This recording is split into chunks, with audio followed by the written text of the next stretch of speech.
Blockbuster film की तकमील के दौरान होने वाले झगड़े। किसी भी फिल्म के ब्लॉकबस्टर होने के लिए सबसे पहले कहानी का पावरफुल होना ज़रूरी है।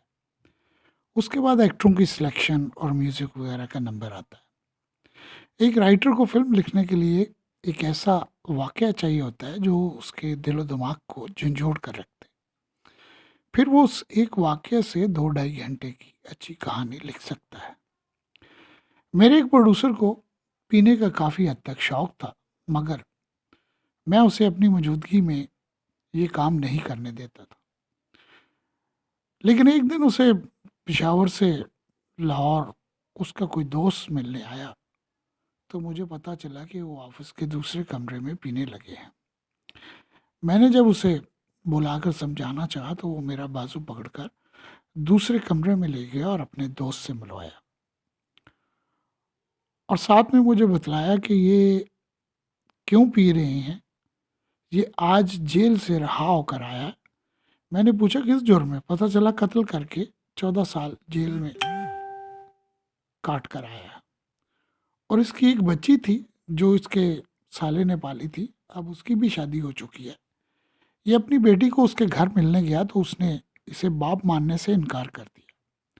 मुझे मज़ीद इश्तियाक हुआ कि क्यों? उसने बतलाया जवानी में ये शराबी था और इसकी बीवी रोज़ इससे झगड़ा करती थी। एक दिन इसने बच्चों की कसम खाकर दोबारा ना शराब पीने की कसम खाई, मगर उसी रात इसको दोस्त के बच्चे के अकीके पे जाना पड़ा और वापसी पे रात घर जब वापस आया तो बीवी ने उसे जली कटी सुनानी शुरू कर दी, क्योंकि वो फिर शराब पी कर आया था कि बच्चों के सर की कसम खाते हो फिर भी पीते हो, तुम्हारे बच्चे मर जाए। खामन ने गुस्से में आकर अपनी बीवी को गोलियां मार दी। जब शराब का नशा उतरा तो पछताने लगा। पुलिस उसे पकड़ कर लेगी। आज ये जेल से वापस आया है तो बेटी इसको बाप नहीं मानती। मुझे प्रोड्यूसर का सुनाया हुआ ये वाकया उस रात भूलता नहीं था। सुबह उठकर मैंने शराब पीने वालों के अंजाम के लिए एक बामकसद फिल्म का स्क्रिप्ट तैयार कर लिया। उन दिनों उसी प्रोड्यूसर की अरबाज खान से बतौर हदायतकार दूसरी फिल्म बन रही थी। मैंने दोनों को बतलाया कि इसके लिए यंग टू ओल्ड किरदार करने वाला पक्का परफॉर्मर एक्टर चाहिए। आसफ खान का नाम सामने आया, मगर वो यंग पोर्शन में बूढ़ा लगने की वजह से साले के किरदार में चले। सब एक नाम पे मुतफिक हुए, वो नाम था अजब का। मगर उसे ओल्ड बनने के लिए कहे कौन? खैर प्रोड्यूसर और मैं अजब से मिले, उसे आइडिया सुनाया और वो बहुत खुश हुआ और मान भी गया। अब जब स्क्रीन प्ले बनाने लगा तो अरबाज खान डायरेक्टर को वो कहानी ठीक नहीं लगी। लिहाजा प्रोड्यूसर चूंकि वो कहानी बनाना चाहता था, उसने सैनमा ओनर से मशवरा किया तो उसने कहा कि तुम खुद आजी नादर डायरेक्टर बन जाओ। मैंने दोनों को समझाया कि डायरेक्शन स्टार्ट कट का नाम नहीं है, इसके लिए पूरा ब्रेन लगता है। बाल अगर नसीम खान का नाम फाइनल हो गया। नसीम खान मरहूम वो वाहिद डायरेक्टर था जो असिस्टेंट से लेकर डायरेक्टर बनने के बाद भी मैं जब भी लाहौर से पेशावर किसी पार्टी का काम करने जाता तो मुझे सबसे पहले वही रिसीव करता। फिल्म चाहे किसी डायरेक्टर की हो, मगर इस्तकबाल मेरा नसीम खान ही करता। इसलिए कि वो जब असिस्टेंट था तो मैं उसके उस्तादों का भी राइटर था। वो जब भी फारिग होता, जहाँ मैं उर्दू पंजाबी फिल्में लिखने जाता, वो मेरे साथ होता। अल्लाह उसे जन्नतुल फिरदौस में जगह दे, अब वो इस दुनिया में नहीं है। खैर नसीम मुझे रोज़ होटल पेशावर में मिलने आया तो मैंने उसे शराबी फिल्म की डायरेक्शन के लिए कहा। उन दिनों वो मकरूज था और कर्ज खा को स्टाम्प लिख कर दिया था कि जो प्रोड्यूसर नसीम खान को लेगा वो नसीम के कर्ज खा से डील करेगा।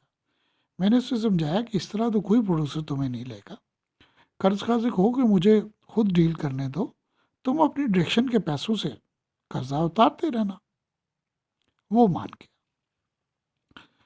मगर कराची में शो करते अरबाज खान को सिदरा नूर ने खबर दी, जो कि उसके साथ ही वहाँ शो कर रही थी, कि हाजी नादर शराबी फिल्म का खुद डायरेक्टर हो गया है।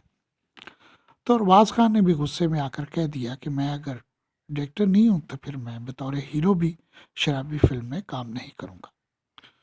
उसका पता जब नादर प्रोड्यूसर को लगा तो वो मेरे पास रोज होटल आ गया और मुझे रिक्वेस्ट की कि अरबाज खान की फिल्में बनाने की वजह से मेरे शायद से तल्लक ख़राब हैं, मगर तुम अरबाज और शायद दोनों के राइटर हो, इसी वक्त मैं तुम्हें उनके गाँव खजाना लेकर जाता हूँ, अरबाज की जगह पे शाहिद खान को साइन करा दो।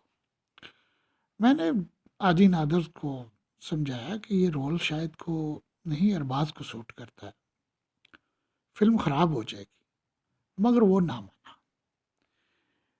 इन झगड़ों का इल्म नसीम खान को हुआ तो उसने मुझे फ़ोन करके फिल्म करने से माजरत कर ली। खैर प्रोड्यूसर आजी नादर मुझे रोज़ होटल्स पेशावर से लेकर निकल ही रहा था कि उसका एक दोस्त शाहजहां खान अलमरूफ डीजल शाह आ गया। पुराने दोस्तों में गाली गलौज का मजाक होता है। वो आकर नादर खान को बुरा भला कहने लगा कि तुम डायरेक्शन कर रहे हो, सलीम साहब आप भी इसे नहीं समझाते। दोबारा हम वापस होटल के कमरे में आ गए। शाहजहां खान ने अरबाज खान की पहली फिल्म मीना कुर्बानी गवाड़ी मुजफ्फर खान के साथ प्रोड्यूस की थी और वो आसफ खान की दोस्ती का दम भी बढ़ते थे, जो आज तक उनकी कायम दायम है। हाजी नादर के कहने पे मैंने शराबी फिल्म की स्टोरी डीजल शाह को सुनाई तो उसने उसी वक्त कराची अरबाज को फ़ोन किया और उसे समझाया कि मैंने ज़िंदगी में ऐसी कहानी नहीं सुनी। अजब गोल्ड टाइटल रोल ज़रूर है, लेकिन तुम्हारा अपनी जगह पे रोल पावरफुल है, मगर जहांगीर का रोल जो सलीम मुराद ने लिखा है ना, कमाल है। तुमने ये फिल्म हर सूरत करनी है। उसने हामी भर ली कि मैं शो ख़त्म करके फ़्लाइट लेकर पेशावर आ जाता हूँ और साथ में मुझसे बात करना चाहिए। अरबाज ने मुझे फ़ोन पे कहा कि आप कमरे से बाहर निकलकर मेरी बात सुने। मैंने कमरे से बाहर निकलकर डायरेक्टर अरबाज खान की बात सुनी तो उसने कहा कि इन्हें बतलाना ज़रूरत नहीं है। आप कल सुबह लाहौर मेरे घर आ जाएं, हम तफसील से वहीं कहानी डिस्कस कर। मैंने अजी और डीजल शाह से कहा कि मैं रात को लाहौर निकल जाता हूँ, सुबह अरबाज से उसके घर में मुलाकात हो। खैर मैंने दूसरे दिन अरबाज से उसके घर में मुलाकात की तो उसने मुझे कहा कि आज मैं फ्री माइंड हुआ हूँ। जहाँ आपने 3 दफ़ा ये कहानी मुझे सुनाई है, चौथी बार भी आप डिटेल में मुझे सुना दी। मैंने कहानी सुना दी तो अरबाज खां खुशी से उछलने लगा कि सर इतनी अच्छी कहानी मुझे क्यों नहीं समझ आ रही थी। तो मैंने उसे जवाब दिया कि अरबाज आप सुपर डायरेक्टर तभी बनोगे जब आप फिल्म की कहानी फाइनल करते वक्त बतौर एक्टर अपने आप को नफ़ी करके फिल्म बनाओगे। मैंने उन्हें पंजाब के एक स्टार डायरेक्टर और एक्टर कैफ़ी साहब की मिसाल दी तो अरबाज खान ने ना सिर्फ मेरी बात मानी बल्कि उस पर अमल भी किया, जिसकी जिंदा मिसाल ब्लॉकबस्टर फिल्में याराना और शराबी हैं।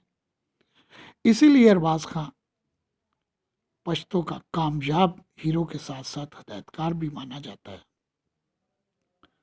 यूं मेरी लिखी कहानी शाहजहां की मदाखलत से खराब होने से बच गई और शराबी फिल्म ब्लॉकबस्टर साबित हुई। फिल्मी टीवी बाई सलीम रात को लाइक, सब्सक्राइब और दोस्तों में शेयर भी कीजिएगा। अगले एपिसोड तक इजाज़त, अल्लाह हाफिज़।